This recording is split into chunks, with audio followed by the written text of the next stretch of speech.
gede waduh, ngomong gede tapi hatena keur nyelu. Ngaku pinter tapi loba ngagu, gede hulu tapi teboga gaul.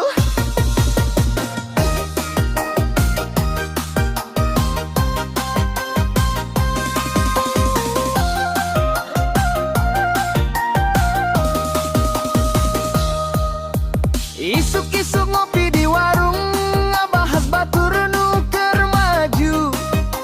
Sok ngomong loba pengalaman, padahal ngan tukang nyari tawungkul. Kadang sok nyebut diri pinter, padahal sagala nangan hipu bungkul. Lamun batur ngajukeun ide manehna sok nyolok, biasa wae atuh.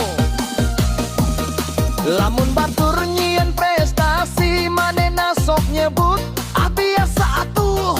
Tapi waktu ditanya bukti, tinggalan jauh ngan bisa ngadukung diri.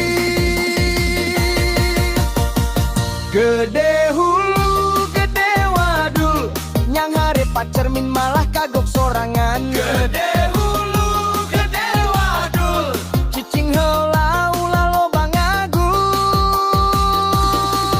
Mun hayang maju lah nyindir, kudu gawe laingan nyarita. Hirup masing hade lampah, teu kudu loba gaya tapi hasilna. Kadang sok sirik ningali batur sukses, padahal batur mah da usaha ti hula. Mun hayang kawas kitu ulah nyindir be, mending melak jagung aya hasilna. Sok loba janji tapi eueuh bukti, padahal urang geus jelas ngalakukeun hal nyata. Ngagul teu pugu omongan ngan eueuh fada, hayu wa urang seuri ulah kesel deui. Gede hulu, gede wadul, lamun ngomong kudu make bukti.